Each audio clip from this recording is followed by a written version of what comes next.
Hi, you guys. Thank you for dialing in or signing in. My name is Lauren Sims, and I am super excited to just kind of go through some goal setting and some ideas on how to have a game plan and how to really accomplish the things that you set out to do.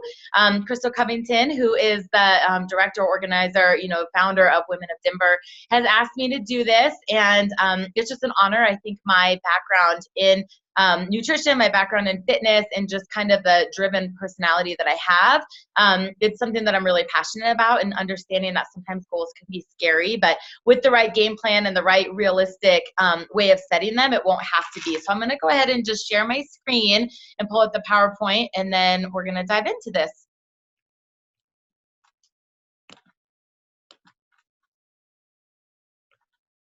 And if somebody,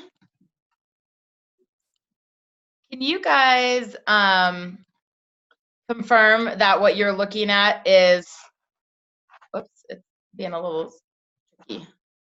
That what you're looking at is just, there's no, like, you don't see the other slides, you just see the home slide that it's me in workout pants. That's what you guys see? Okay, awesome. So this is the topic, kind of the motivation for the new year, and just really setting out a game plan for you. So some of you on here know my story, and some of you may not, or those of you that listen in podcast time or, recording time. I really want to just take a couple minutes to introduce myself, but I have nearly 20 years of experience in health and wellness. I started as a group fitness instructor. I started as a personal trainer. I evolved into a nutritionist, and now I'm a professional network marketer. And in my early days, when I'm the point of this and the story and relevance to the goal setting, anytime I set my mind to do something, you had to have a plan. So the top left picture was from my last competition right before my 30th birthday. And I think a lot of people say, I'm going to compete in figure, I'm going to run a marathon, or I'm going to do something. And if you have something outrageous that you want to set your mind to, it's really important that you have accountability partners. It's really important that you surround yourself with people that are going to believe in you. It's important that you have a coach. It's important that you have a plan. And I didn't shrink wrap my body and get to, 10% body fat without knowing exactly what I had to eat, without knowing exactly what workouts I had to do, without knowing and seeing every single day, imagining myself on stage in this bikini. And that's what held me accountable for the 16-week transformation.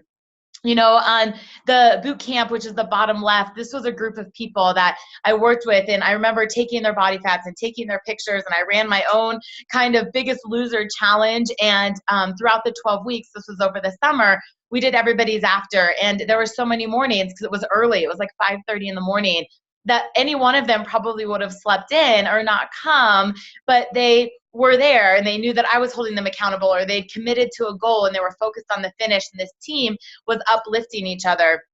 And, as my office, which is that picture as the nutritionist, I couldn't find one, but it's an old picture, actually, was first moving into that office. But I remember thinking, if people were coming to me and saying, hey, I want to, lose this amount of weight, or I want to, be able to go gluten-free, or I want to be able to be paleo, or whatever it was, and coming up with this game plan and coming up with a program and coming up with structure that people could achieve that, and their wish and their desire was more than that. And it was something that actually came to fruition. And the final picture on the right represents my network marketing business and some of the things that I set out to do. And really, when I started to step into leadership, and this was a whole nother level of goal setting or teaching that, not only for myself, but for the responsibility of others. And so throughout my journey and coaching over 10,000 people in mindset, in financial success, in time management, in entrepreneurship versus employee mindset with health and wellness, whatever it may be, that's a little bit of my background and expertise that I feel really comfortable kind of guiding through others with setting that plan. So with no further ado, we're going to just dive into this. And for those of you that don't know, my website is lifewithlaurendanielle.com, and my tagline is Igniting Healthy Rebellion. And my book is called Why Cant is a 4-letter word. And my passion and the things that really excite me is like, when someone's like, you can't do that, and you being like, why not? Like, watch me, and it always took just one person to go first that builds that belief in everybody else. And so one of the things that really excites me is getting to other people's passions and getting to other people's purpose and understanding what do you want, and breaking through the fear, breaking through those self-limitations and the judgment or the, thoughts or perceptions of other people to do what you want to do. And so for the longest time, the fastest mile was like 6 minutes or 5.5. And when the runner set out to run a 4-minute mile, it was like unthinkable. It wasn't even possible. You would die if you ran a mile in 4 minutes. And once it was done, there was a trend of a lot of other people set out and could run a 4-minute mile. And if you think about the first person to climb Everest, or the first person to climb Mount Kilimanjaro, or whatever it may be, it took one person. And so I want you, when you're thinking about these goals, small or large, to just remember that you were created on purpose. And we all have passion, and we all have to know what not only internally motivates us, but what externally motivates us. And sometimes when we're setting goals, I always like to bring people back to this idea of like, what was it that excited you first, right? Because sometimes when we set a goal, in the journey or in the process, we start to get distracted. Or sometimes in the journey or in the process, we start to lose momentum, or we start to lose that fire. That you've got to remember what you first wanted to do and why you first wanted to do this. And I remember, in that fitness competition, that last one was so hard, you guys, that got the best of me. And I, halfway through, and my body wasn't changing the way I wanted it to. And I was exhausted, and I was starving, and I was already sick of eating chicken and broccoli. And, I was only about halfway in, and I wanted to be done. And I was like, why did I want to do this? And there had to be this constant reminder, because it wasn't to get on stage at 10% body fat. It was about the grit. It was about the perseverance. It was about following through. It was about setting a standard for myself of, if I want to do something, that I can do it. Those challenges, the willpower. And so wherever you are, when you're setting a goal, sometimes when you start to get deterred or frustrated, you have to go back and say, why did I do this in the first place? What was it that first got me excited? Or why did I set this goal? And remembering that people are the most happy when we are on the journey. If you ever have worked closely with someone or known someone that worked really hard to a goal, almost when they accomplish it, it's not what they expected it to feel like. And so allowing yourself to know that we're the happiest when we're making progress, when we're in the journey, and to fall in love with that day to day, and not necessarily focusing on the outcome, not necessarily focusing on the destination. And the last is just, having this burning desire, right? And not settling for mediocre. And so one of the guys in the network marketing industry that's really inspired me, his name is Eric Worre, and he has this idea of stretch goals, that if I were to ask any one of you right now, and actually I would love if you would engage with me in the chat section and maybe just type in some goals that you have for 2018, or some of the things that you're working towards. But if I were to ask you right now, like, what's an income you want to make in 2018, or what's a fitness goal that you have, or what's a relationship goal that you have, and whatever that is, it's something that you might take a little bit of work. It might take a little bit of effort, but I know and believe that you guys know you can do it, because you're setting something within your comfort zone, within a realistic time frame. And Eric Worre has this idea of what we call a stretch goal, right? Then you double it. Then you take it to the next level, because if we stay here, right, we always usually fall a little bit short. But if we go for the stretch goal, not only are we going to pass the comfort goal, but we're actually going to get closer to what's pushing us out of the comfort zone, pushing us further than we thought we could go. So for example, if someone says, I'm going to run a half marathon, right? And I want to run a half marathon at 10.5-minute miles, right? And right now they run an 11-minute mile. They probably could do that. That's very doable. But if the stretch goal was to say, I'm going to run a half marathon at 9-minute miles, right? They're trying to take 90 seconds off per mile. That's a huge goal. But if they knew that 10.5 was a comfort goal and 9 was the stretch goal, right? As they get closer to 10, do you guys see how this goes? That you push yourself out of what you think you could do. You might fall short of the stretch goal, but you're still like exceeding where you thought you were going to go. So for example, one of my things this year, I wanted to save $25,000, right? And based on my income and my debt to income ratio and things, really, if I wasn't shopping as much, or if I wasn't, dining out or things like that, that is something realistically that I could do. And I was at this event. It was like, okay, now double it. And I was like, $50,000? Like, that's a huge amount of money, where I'm like, okay, so if 25,000 seems simple and 50 sounds outrageous, I might get closer to 30, right? I might get 35 or something. But it's just thinking bigger. It's just dreaming bigger. And I want you guys to just kind of be able to wrap your head around that. So I want to transition a little bit into these two ideas of the why and the vision. So your why, and that's for nobody else to know except for you. You can tell people, but there's no judgment. There's no right or wrong. But what excites you? Like, why are you setting that goal? And either what do you want most right now, or what do you want in the future? But like, why? Why are you willing to make those sacrifices? Or why are you willing to get up early? Why are you willing to stay up late? Why are you willing to save more? Why are you willing to change habits and do things? Like, what is it that you want? And that's that burning desire, right? The how and the what fall into place, but the direction starts with something that beats inside of you. And then the vision, like, where are you headed? That's supposed to say 2018. Sorry for the typo. But, where are you headed? And like, what dreams do you want? And getting rock solid clear on that. So if you guys have never listened to The Strangest Secret, I would highly encourage you to do it. But there's a story in there, an analogy that if you had a bunch of fishermen or, sailmen out on a boat with no roadmap, like how easy would it be for them to navigate in the ocean? They wouldn't. They'd be spinning in circles. You'd have no direction, and how important it is. And that's the same with the vision for us. You've got to know where you're going. You've got to see it. You've got to believe it. Tony Robbins talks about applying all 5 senses to that vision. So what does it look like? What does it smell like? What would it might taste like? What's it going to sound like, to really start to make it reality. And so I'm going to share with you one of the things this year that I'm really working towards, because I have a dream to take my dad and my stepmom to Tahiti. They're the most selfless parents that I know. My dad has Parkinson's. He gave up so many things for decades, taking care of me and my sisters. And I want to, before his sickness gets worse, to take him to Tahiti, right? My why, because I want to give back to someone who's given me everything. My why, because I can't wait to see his face, right? And be able to experience a bucket list item. And my why is, when you love someone so much, you'll do anything for them. So that is something when I have to call one more person, or I've got to follow up with one more person, or I've got one more networking event, or whatever it is that I'm doing it, because it's about where I'm going with it. But my vision, when I do my gratitude, when I do my meditation, I see it like it's happening, So my vision board, I just looked up because I can see it. But I have like first class tickets. I just Googled, right? And United Airlines, because that's the airline they would fly. And I cut out pictures of my dad and my stepmom, and they're like sitting on these imaginary seats, right? I've got the island. Like, I talked to the travel agent. I know how much it'll cost. I've got that invoice up in there. And I look at it and I see it, because every day it's guiding me. And even subconsciously, I'm making decisions, or I'm manifesting things, or I'm doing things because I know where I'm going. And you guys can do this with anything. When I competed in my fitness competition, I knew why. I already shared that with you. But I had pictures up of the athletic body I was striving for. I had pictures of my suit, like every single day I imagined what that was going to look like, that I stayed on track.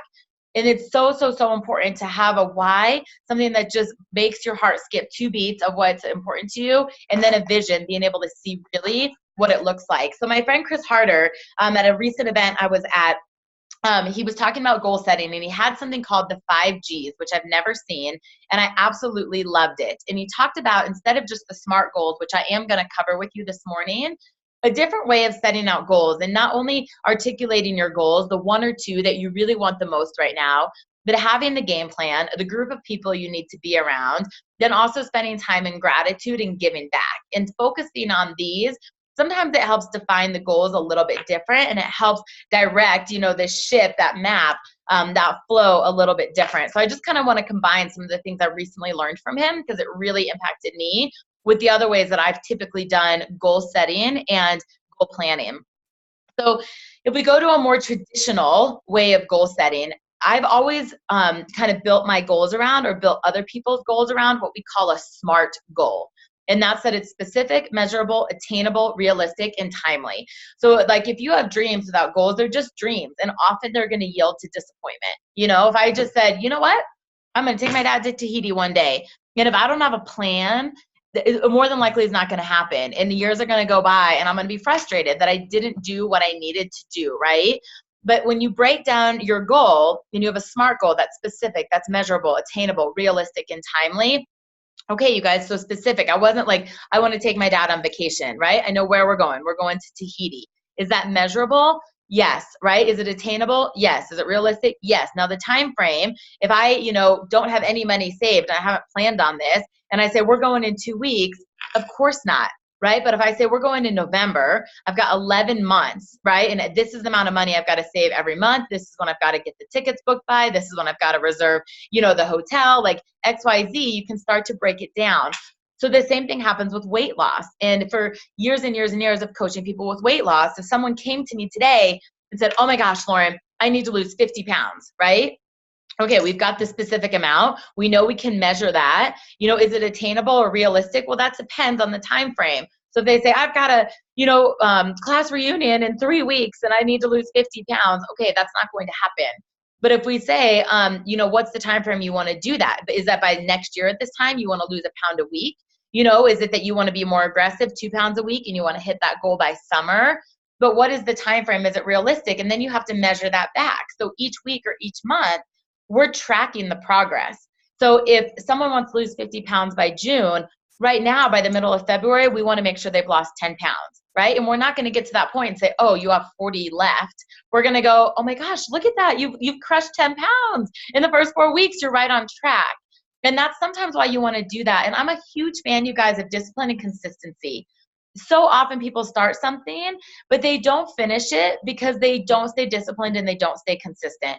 How many people start a workout program at the new year and 2 weeks into it, they've already fallen off, right? So that discipline goes back to that burning desire, that goes back to your why. But the consistency is doing the same thing over and over sometimes, the master of repetition to get to that goal, or knowing that it doesn't happen overnight. So when I coach people with weight loss, I'm like, you didn't gain that 50 pounds overnight. You're not going to lose it overnight. And so whatever that goal is, if it's getting out of debt, if it's changing your health, if it's working on a relationship, it's the discipline and consistency that are the key. And I think sometimes when you're figuring out what do you want most right now, like what's your daily goal? What's a weekly goal? What's a monthly goal? What's a quarterly goal? What's an annual goal? And so right now, like if I think about the financial situation, in order to make this trip happen, what am I doing on a daily basis? Well, I'm not going to Starbucks every single day, right? My drink used to be $6.21 a day for my little almond milk bougie latte. So that's $30 a week, you guys. At the end of the month, that's like $120 to $150 a month. So on a day-to-day basis, saying, I'm done. I'm not going to Starbucks. I don't need to drink a $6 drink, because $150 times 12 months, at the end of the year, that's a huge chunk of the investment into something that's more important, right?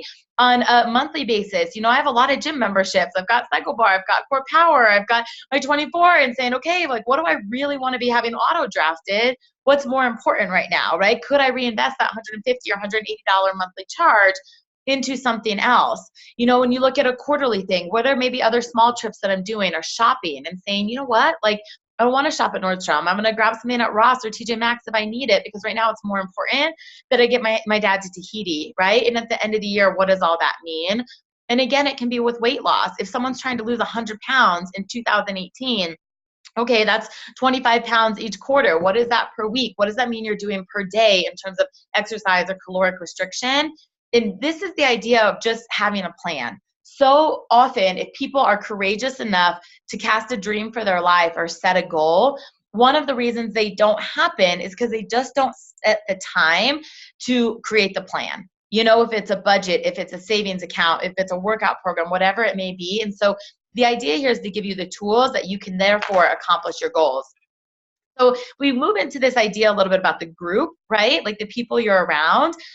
Think about the sum of 5. Like you're the average of the 5 people you spend the most time with. So if you're trying to save money and you're surrounding yourself with people that are constantly overspending, that are buried in debt, do you think your habits are going to be more like them, or more like people that are very frugal and are not in debt and are, well off, and they're making smart, financial investments and have assets and they own their home? So it's a decision, right? Same thing with your health. If you're hanging out with people that are eating fast food, not exercising, drinking too much alcohol, and eating, ding dongs all day long, do you think that you're going to have a different body than if you hung out with people that were active and drank green smoothies and protein shakes and had salads? And it doesn't have to be that extreme, but being aware. If one of the goals that you have is to work on your mindset, right, and to be more gracious and be more thankful and have appreciation, you can't surround yourself with negative people, right? I mean, you've really got to be able to surround yourself with people that are positive, people that are encouraging. And so it's like, if you're wanting to change the trajectory of your life, you've got to consider really who you're spending your time with, because you're absorbing their energy and they're fueling into you. And I truly believe that if you're going to lead a phenomenal life, you have to surround yourself with extraordinary people.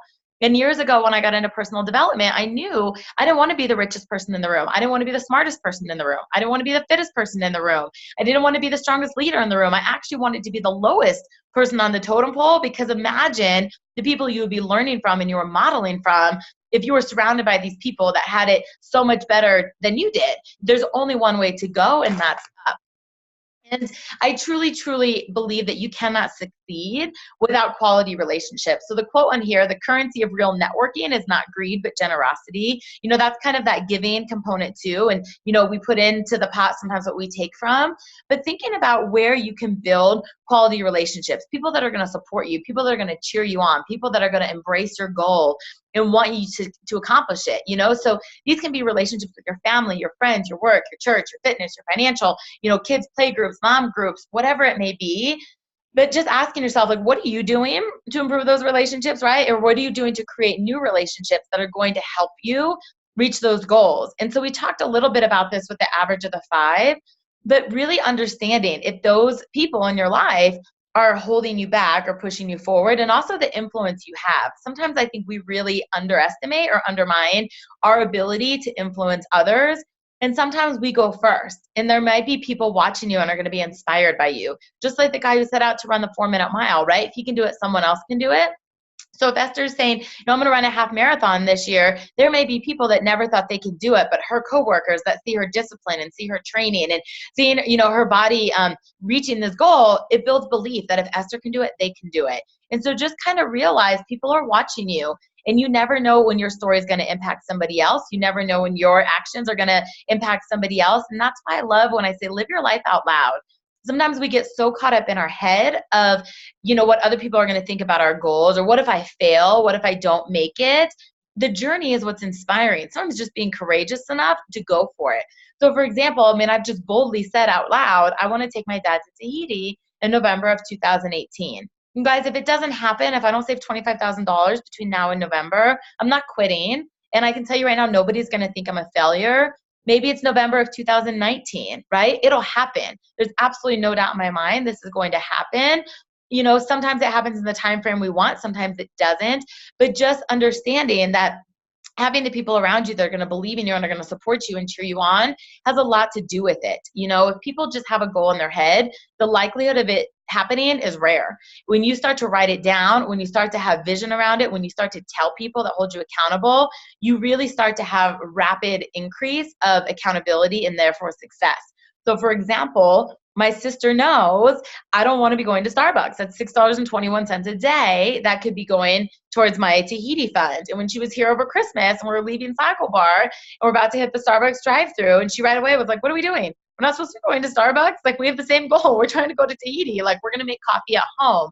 And sometimes you need those people to just remind you of what you're on. If you have a big weight loss goal and deception seeps in, you're like, oh, I've had a bad day. I'm just going to have pizza and beer tonight. Tomorrow's a new day. You need someone to be like, no, that's not helping you. That's not getting you to your goal. And this temporary, dopamine fix is not the long-term reward that you're looking for. And I am such an advocate of having mentors and experts. Like, I think we all need a coach. You guys, when I think about getting to stage when I competed as a figure athlete, I needed my coach, right? I was so overtrained. I was exhausted. I was underfed. I wouldn't have been able to tweak my workouts, figure out when to carb cycle, when to fat cycle, whatever it may be. I needed somebody else that was pushing me, holding me accountable, laying the groundwork. And if you have, no people, when they start running, if they've never run before, they get running coaches. And so wherever your goals are, if they're financial, if they're relationship, if they're emotional, do you have a life coach? Do you have an accountability partner? Do you have a bookkeeper, a financial planner, a CPA? Do you have a business coach? Do you have whatever that may be? You can be a spiritual leader, but someone who's going to hold you accountable, someone who can help you overcome fear. And the other part of it is just understanding that modeling other people's behavior that have already done it is one of the fastest ways to learn. Success leaves clues. And so if you set out to try and do it on your own, you're swimming upstream the whole time. But if you can learn from somebody who's already done it and be inspired by them and apply it, it's going to work. So if I was going to run a half marathon and I've never run, I've never done it, and I'm trying to just teach myself and figure out on my own, when are my cross training days, or when do I do sprint work, or how many miles or how many minutes I have to run per week, it's going to be very challenging. But if I join a running group, or I get a running coach, or I read Hal Higdon's program and I follow what's been successful, what's the likelihood that that's going to happen? And so if finances is not my forte, but I can go to a financial planner and say, this is what I want to do. Can you help me reallocate my income that I'm saving in the right places or investing in the right places that I can get here? They're going to help you. And so I think a lot of times we feel like we've got to do it all on the own. And just remember that it's really, really great to have a team, or it's really good to have an expert that can support you. And a line that I love is, the minute you stop reaching for everything you want is the moment everything you don't want shows up. And just to be encouraging yourself as you're reaching towards these goals, I believe like you're either moving forward or you're going down. There's really no such thing as coasting. And that's sometimes where that expert or coach comes into place. Because even if it's not at the speed you want, maybe it's not on the exact plan that you want, but they're keeping you striving up, and working towards it. Because if you're not, inevitably you're going the other way. And I think we're going back to those 5Gs, right? And it was like the goals, the game plan, the group. The two things that Chris really talked about that I loved were giving and gratitude. And the giving in this whole process is, what can you do for others, right? So we've talked a lot about having a team or having an accountability partner. You know, what are these people doing for you? But again, what are you giving back? And having gratitude in the process. I think when you are really truly embracing appreciation over expectation, or you are grateful for the journey, you're grateful for the progress, you really can fall in love with pushing yourself to be a better person and let go of the resistance or the expectation of what it's supposed to look like. And so some of the things that I do every single day to get my mindset right and keep me focused on becoming a better person, or keep me focused on being able to show up for other people, is number one, I write out 10 things I'm grateful for every single day. Sometimes I just think them in my head. Sometimes in yoga, I'm going through it in my head. But there's an awareness. Like, I'm so thankful for Facebook that I get to communicate with thousands of people every single day. I'm so grateful for my phone that I can stay in touch with all these people. I'm so grateful for my health, that my heart beats without me thinking about it, that my brain has 5 million thoughts a day, that every single day my legs are working, my feet are working, my hands are working, my mind is working. I'm so grateful for my mom, who annoys me with her 20 text messages a day, but is the most supportive and unconditional and loving person in my life. Like, I'm so grateful for hot yoga because I get to sweat and detox. I mean, it doesn't matter, but it's just getting yourself in this place of like, what if all those things weren't there? What would life be like? Sometimes I'm grateful for my washing machine. Sometimes I'm grateful for a dishwasher. Sometimes I'm grateful for my friends. Sometimes I'm grateful for a podcast, but just getting yourself in that state, because then you're loving the journey and you're really excited about the things you're capable of and not frustrated on what's not working. I think being able to set intentions, there's a statement that I've been using for years, but it's, today I allow myself to attract people that are, or I attract things that are, right? So today I allow myself to attract abundance. I attract, business success, that I am able to save more, give more, and create this dream come true for my dad. Today I'm allowing myself to attract in people that I can learn from, I can grow from, and therefore be able to serve other people because I'm absorbing their wisdom. Getting really clear on that. Today I'm allowing myself to attract people that are inspiring and motivating, so I get the health transformation that I want in 2018. There's a phrase that I think is so true, and a lot of you, if you follow me on Facebook or Instagram, you'll see me talk about this, but committing yourself to being 1% better than yesterday.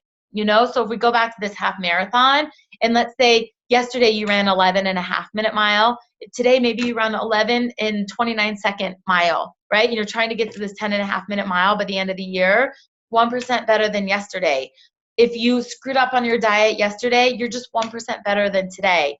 Letting go of perfection, letting go of the ultimate black or white, perfect or not, and just saying, can I be a little bit better than I was yesterday? Can I do something a little bit differently today than I did yesterday? If you're someone who, reads 5 pages in a book, start reading 6 pages in a book every day. If you watch an hour of TV today, maybe watch 55 minutes of TV, wherever you're making these changes, and just asking yourself, are you busy or are you producing? I think no matter what you're doing, whatever the goal is, are you doing things that keep you busy, that you feel like you're accomplishing something, but you're not? Or are you actually doing the work to get closer to that goal? And just remembering that, like, we all are here with greatness, and you got to fill your mind. That's going to fill your heart. That's then going to get the action. That's going to get the results. That's going to get the momentum of what you're really striving for. So think ahead right now. If you did nothing in the areas of your health, your wealth, in your relationships, what would things look like in 5 years, right? Just imagine if right now nothing changed, if exactly what you're doing, what you're making, what you're spending, what you're saving, right? What you're eating, what you're working out, You know, the people that you're pouring into, the people you're surrounding yourself with, the way you're giving to other people, the way that you're attracting in people in your life. I mean, think about it. You can even close your eyes if you want, because I remember hearing this once and it was scary to me. If you did nothing in the areas of your health, your wealth, and your relationships, 5 years from now, what does that look like? 10 years from now, what does that look like? And it really is that simple as making a decision right now, right here, and saying, okay, this is what I need to do, because next year at this time, it's going to look different. 3 years from now, it's going to look different. 5 years, 10 years, 20 years. But what doesn't get scheduled does not get done. And if you want to get something done, you have to get it scheduled. And you guys, years ago, I had a change in my income. I mean, a rapid change in my income, and I wasn't skilled. I wasn't knowledgeable, and I had money coming in that I didn't know how to manage. And I could have blown a lot of it, right? Like you always see NFL players do this or pro athletes do this. I could have blown money and ended up in the same situation I was in when I was making a fraction of it. Or I had to put a plan in place. I had to get the coaches. I had to get the mentors. I had to be vulnerable and put a plan in place that I knew what that looked like. And 5 years later, things look very different than what they could have, but that was a decision. That was a plan. That was a commitment. Same thing with my health. You guys, years ago, I was having a lot of knee pain, a lot of elbow pain, a lot of finger pain. I mean, I could just feel I was inflamed, and I was overtraining, and I wasn't very conscientious of what I was putting in my body, because I was like, oh, I work out all the time, I'll burn it off. And understanding that there were foods that were very inflammatory to me, and I had to make a decision, right? I had to make a decision that my body doesn't like wheat. I had to make a decision that my body doesn't like corn. And every day when I make food decisions, saying, do I want to have knee pain and elbow pain, or I just want to not eat corn tortillas? I don't want to eat corn chips. Like, it's not that hard, right? But you have to understand and remember that it's a decision and a commitment. And if there's no plan, if nothing's scheduled, nothing's going to change. And sometimes these big picture helps you create the smaller picture. So I asked you something grandiose of, if nothing changes, what do this look like in 5 years? But then you scale it down to, what do I want it to look like this year? What do I want it to look like this quarter? What do I want it to look like this month? What do I want it to look like this week? What am I doing today? That you start to make those changes. And I think it's very, very, very important when we talk about goals to recognize that we have this mental narrative in our head of fear, of doubt, of self-sabotage. And as soon as we set out to do something outrageous, as soon as we get very excited about what we can do or what we can change, the doubt comes in, right? Like resistance shows up, like you get challenged. How bad do I really want that? You got to break through it if you really want to have something different. But at any point, you get to change the story. At any point, you guys. And someone who struggled with weight loss, if they have the story in their head, I'm big boned, I can't ever lose weight, nothing ever works for me, every time I try to lose weight, I can't, I gain more weight.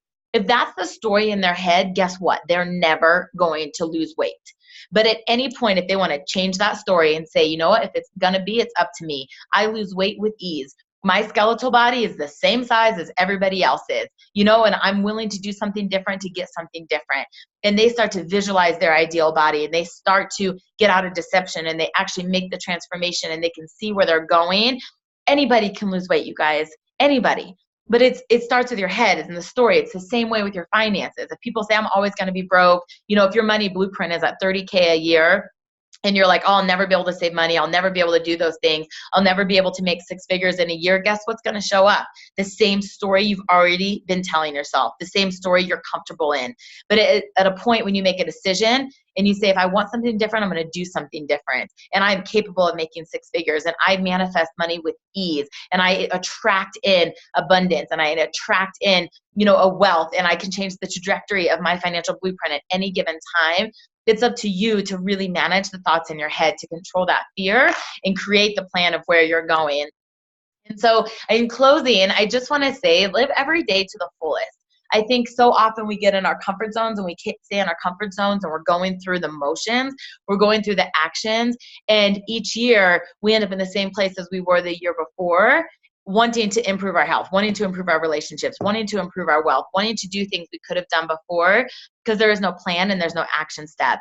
And I want to challenge you today that don't wait till tomorrow, don't wait till Monday. Right now, start to say, what do I want most right now? What are 2 goals in 2018 that I want the most right now? And get laser focused on it. Get absolutely laser focused and start to put that plan into action.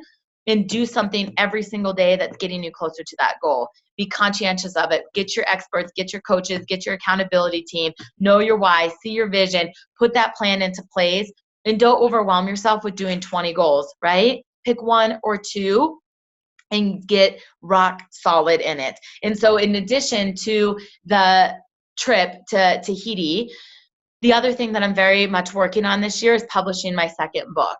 And in 2017, I talked about it and I didn't have a plan, you guys. I didn't have a coach. I didn't have it in my schedule. I didn't have a publishing date. I did nothing. And guess what? Going into 2018, I was like, wow, I'm at the exact same place I was in 2017 because I let 12 months go by. Part of it starting with the noise in my head, right? You're not a good enough writer. What if no one wants to read it? What if you're ridiculed? Oh my gosh, you're going to air dirty laundry about your family. Are you really ready to do that if you write that book, right? So it would start with self-sabotage. Then I made excuses. Oh, I'm just too busy. That's not income producing. I should really be doing this. I should be doing that. Writing a book isn't going to increase my, financial situation, whatever that may be. And I got to 2018. I'm like, darn it, Lauren, like you said you were going to do that. And so it was something that, guess what I did? I hired a writing coach. I hired a self-publisher. I set a date of when that's going to happen, built into my daily schedule, just like I have built in when I call people for my network marketing business. I've built in my workouts. I've built in writing time. I've built in editing time. I have monthly appointments and check-ins because I have to have this plan. I've told people about it. I've now said it publicly on a recording to a lot more people, but there are a handful of people. I was like, hold me accountable. Ask me. If I have not written 20 or 30 pages this week, I'm not going out. Ask me. If you ask me to happy hour, ask me if I wrote in my book. And if I haven't written in my book, I can't go to happy hour. Please hold me accountable to that, right? Like I've asked for support because on a really stressed out day, do you think I want to write 10 pages or do I want to go have 2 glasses of wine? We're human. And this is what's really, really important. So I believe every one of us has things we want to accomplish in our life. I think every one of us has the ability to do it. We all are strong. We all are fierce. We are all passionate, but be very realistic. Give yourself some grace and put that team together so that you can make 2018 the best year yet. So thank you guys so much. I am going to stop the screen share. I'm so grateful that you guys have called in and hopped in and joined me. And if you guys have any questions, I'm more than welcome. You guys can unmute and I'll take the first couple questions and help you guys this afternoon. And if you're all done and just want to sign off and enjoy the rest of your Saturday, you're able to do that as well. I'm just catching up in the chat too. So if you guys have any questions or comments or things like that, please unmute. Otherwise, I'm just going to make sure I catch up with the chat before we stop the recording. That's awesome, Esther. I just read that. That's very, very, very, very cool. And I'm not sure if you know who Dave Ramsey is. It's kind of a spiritual-based financial program, but my non-Christian friends, my Jewish friends, there's a lot of people that have followed his program, so I don't want you to feel like you have to be a Christian to do it. But it's called Financial Peace University. Look it up. There's like $100. It's an online program that you can do. And I'm actually doing it right now with someone. And like he has an envelope theory on like how to put yourself on a cash budget and really holding yourself accountable in the snowball effect where you're paying off that debt. And then it goes from paying off debt to then you're switching to investments. So I would just suggest you take a look at that. There's a lot of people in our circle that I know have actually gone through it. And a friend of mine last year paid off like 30 grand in debt, student loans and credit cards. And this year, basically, because they knew that money that they were allocating towards debt, it's all going into their kids' college funds. So you might want to look that up. His name is Dave Ramsey, and it's Financial Peace University. And Karen, that's awesome. You're absolutely going to do that. She has a business goal with her network marketing business. I'm not sure who administrator is, but it said lose 40 pounds, be consistent in self-development, pay out debt and savings. That's awesome. And it's not too many. I think all of those are there. And so whoever that is, when we say lose 40 pounds, if we go to the SMART goals, by when? You got to be very specific about that. Are you losing 40 pounds by March, by April, by May? Then understanding what that looks like per month, per week. And that's what you're going to accomplish it. And then understanding what changes are happening with diet and lifestyle and exercise in order for that to happen. And so be consistent with my self-development. That's vague. If you really want that to happen, what is it? Is it that you're listening to a podcast? Is it that you are reading and then putting that in your schedule? How much are you doing per day or per week? And then paying down that debt. If you say I'm going to pay down $10,000, you have to know where you're saving or where you're reallocating from and what you're doing, again, per month, to really be able to do that. Say I'm going to pay $750 a month or whatever. inputting out of each paycheck or whatever in a way that you have that available. And then into your savings. So that's where the SMART goals really come into place. And if you can get specific, if it can be measurable, if it can be attainable, you know, if it's realistic and timely, then you'll absolutely make things happen. So you guys are so awesome. Thank you so much for dialing in. I am going to get the recording up, and feel free to, you know, share this, pass it on, and have a great day. And for those that are doing Isogenics with me, I can't wait to see you crush your 90-day game plan. And for those of you who are not, and future Women of Denver people, I hope that this was helpful. So happy Saturday. Bye, you guys.